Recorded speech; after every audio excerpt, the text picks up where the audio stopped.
Welcome back, students. Welcome to another class. This is chapter 2 of financial accounting. In this topic, we'll be looking at the Iasb'S Conceptual Framework. The Iasb'S Conceptual Framework. I told you what Iasb means. Iasb means the International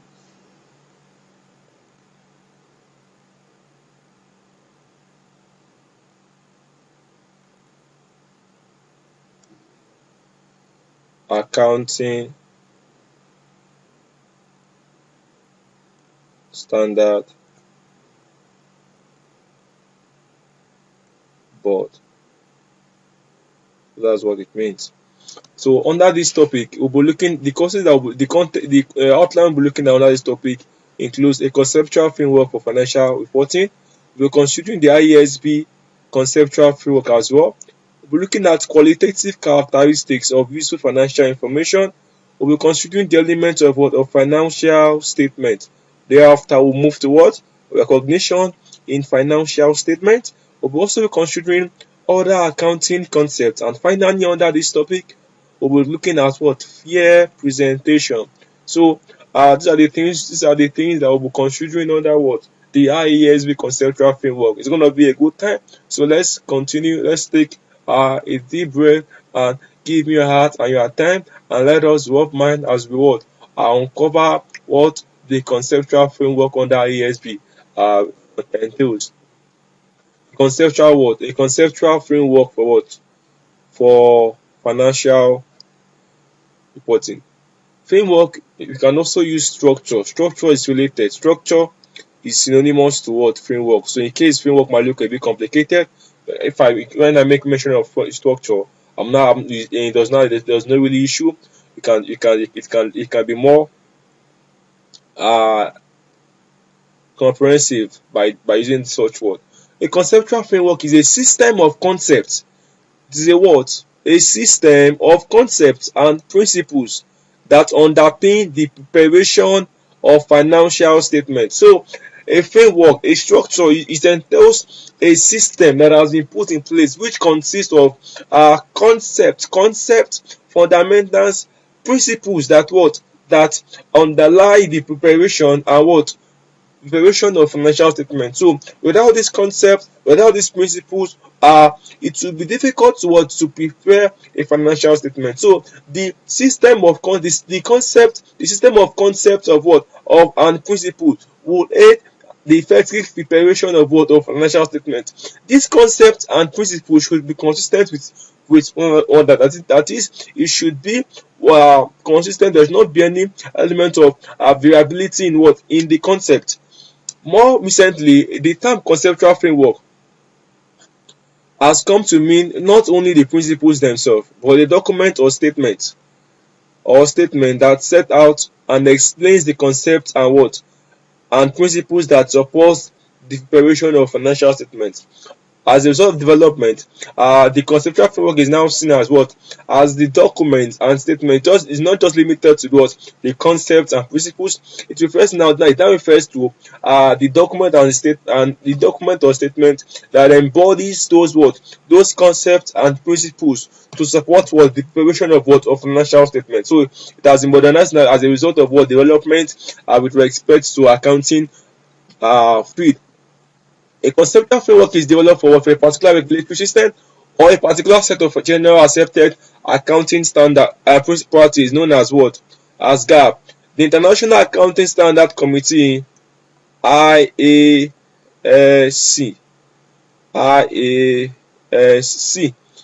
the predecessor of Iasb, issued a conceptual framework document in 1989.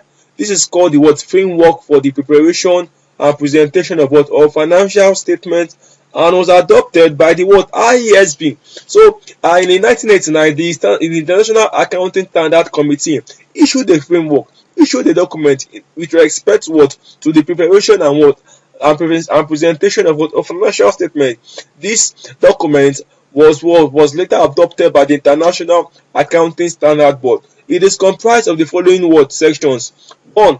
The objective of financial statement, which has now been replaced. 2. Underlying documents of financial statement. 3. Qualitative characteristics of what of financial statement, which has also now been replaced. 4. The element of financial statement. 5. Recognition of the element of financial statement. 6. Measurement of the element of financial statement. 7. The concept of capital and capital maintenance. So those are the things that comprise the section which are both have itemized. Now let's now take a look at what the International Accounting Standard Board conceptual framework. The International Accounting Standard Board of what? Conceptual framework. Financial reports are based on, you should know that are based on what? On estimates, judgment, and models, rather than what? Exact depictions. So based on the information that has been given by the clients, by the organizations, they are based on estimates. Not everything are real. There are some part that has to do with estimations because of the circumstances that are related to transaction. There are part that has to do with judgment, objective or subjective judgment. There are also models that has been incorporated in the preparation and presentation of accounting standard with respect to the rules, concepts, convention and regulation that guides the preparation of such financial statements. So the reports are now based on what? They are not based on the exact figures, they are not based on the exact situation, but based on the happenings. The conceptual framework establishes the concept that would underline those estimates. This framework, it establishes what? Those concepts that would underline those estimates, judgment, and models. Do you get that now? The conceptual framework deals with what? 1. The objective of what? Of financial statement. One of the areas in which the conceptual framework is concerned about is with the objective of financial statement. What is the goal? What is the aim of financial reporting? This is an important part. This is an important part or aspect of what? Of the conceptual framework. And the other area in which the conceptual framework focuses about is what? Is the qualitative characteristics of useful financial statement.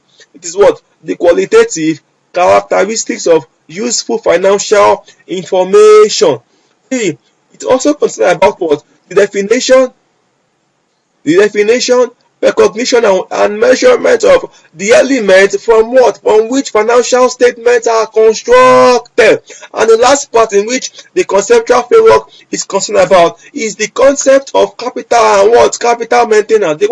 The concept of of capital and and capital maintenance. The conceptual framework set out the concept that underline the preparation and presentation of of financial statements for external users.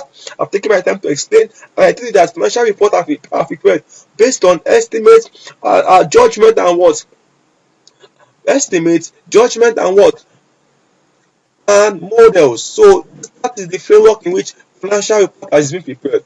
With the help of conceptual framework, conceptual framework now focuses on those judgments, focuses on those on those estimates and on those models. The conceptual framework set out that the concepts that underline the preparation and presentation of financial statements for external users. Its purpose is what? Now we are looking at what are the purpose of the conceptual framework. What makes it so paramount?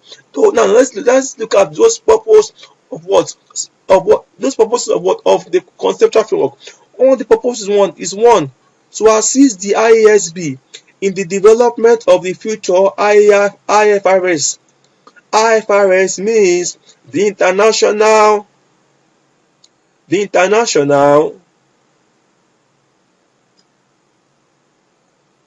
Financial Reporting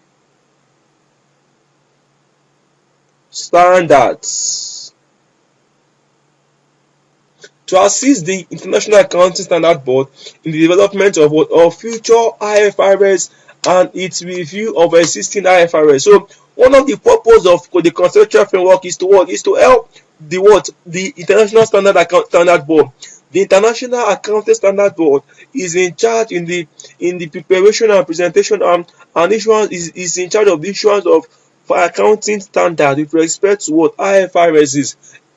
Do you get that now? So the conceptual framework is what is key in assisting the IASB in the development of such standards, and also help it in with the review of existing standard. Do you get that now? I've explained to you what IFRS means. It means the International Financial Reporting What Standard. 2. To assist the IASB in promoting harmonization of regulations, accounting standards and procedures relating to the presentation of financial statements by providing a basis of reducing the number of alternative accounting treatments permitted by IFRS. So it's also key to expect what bringing unity with respect to the regulation, account standard, procedures related to the presentation of such financial statements. Do you get that now? So it's also key to unity as well. 3. To assist standard setting board.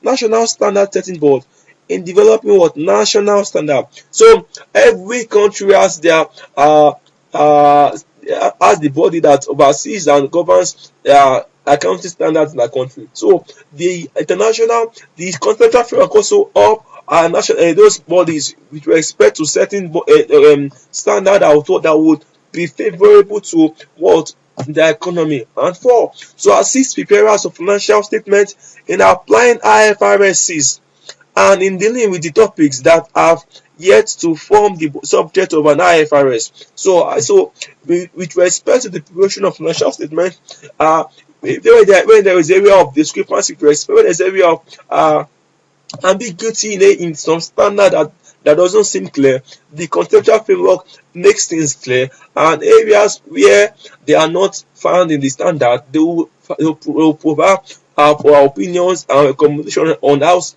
how such transactions will be dealt with. 5. This is at point 5. To assist auditors in forming an opinion on whether financial statements comply with IFRS. So they also assist auditors in ensuring that financial statement complies with IFRS. This is 6.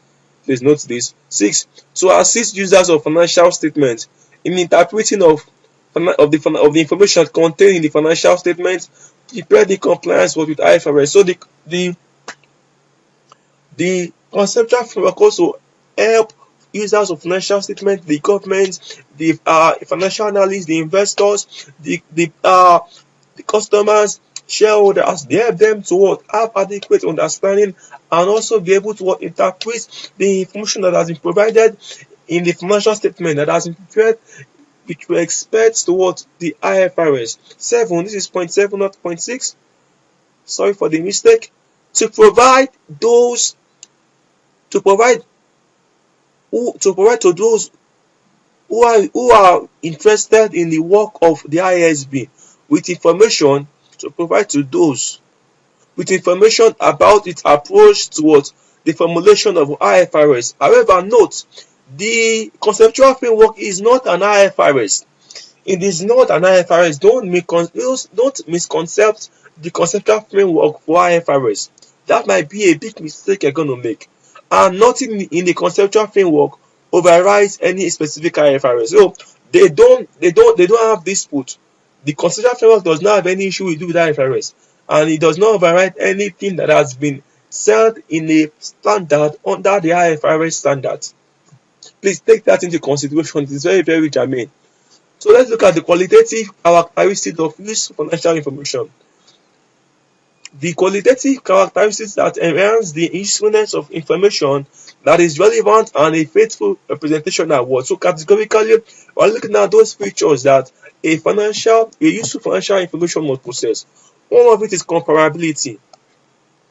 It has to do with comparing. It has to do with carrying out a comparison analysis between a year and the other, so that you're able to track performance and also measure the outcome of 1 year to the other year. So it's one of the qualitative feature that the useful financial information must have.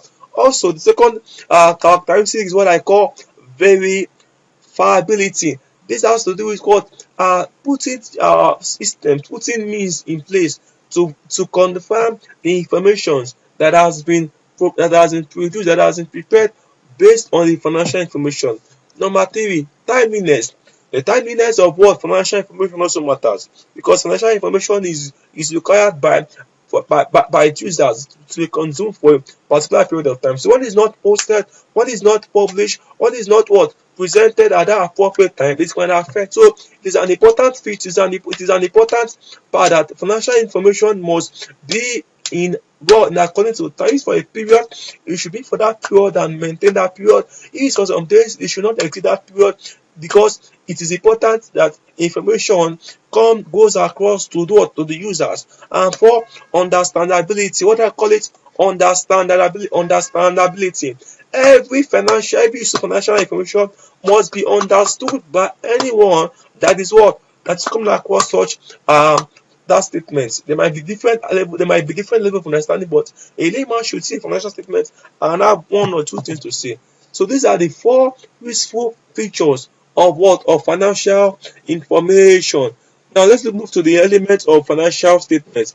Elements of financial statement. Looking at those things that could be found that make up the financial statement.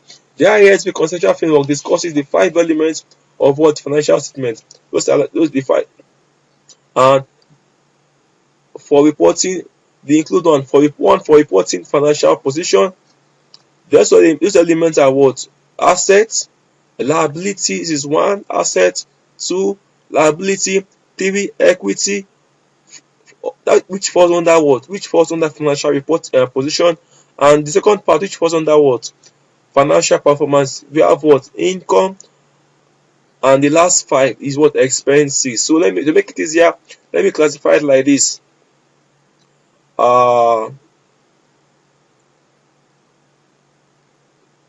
Element of financial statement.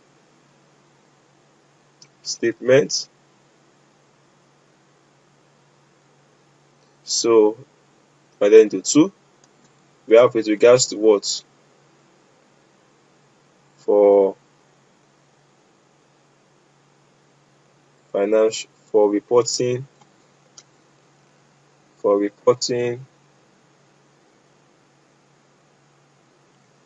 financial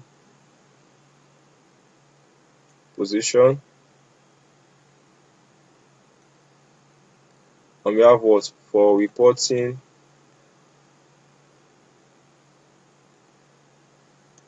financial performance. So under the financial position, it is divided into 3 categories. The elements are in 3 here. We have what? Assets, we have liabilities, and we have what? Equity. Why under performance, under financial performance, we have what? Income and what? And expenses. Income and expenses. So this is 1, this is 2, this is the third element, the fourth element, and what?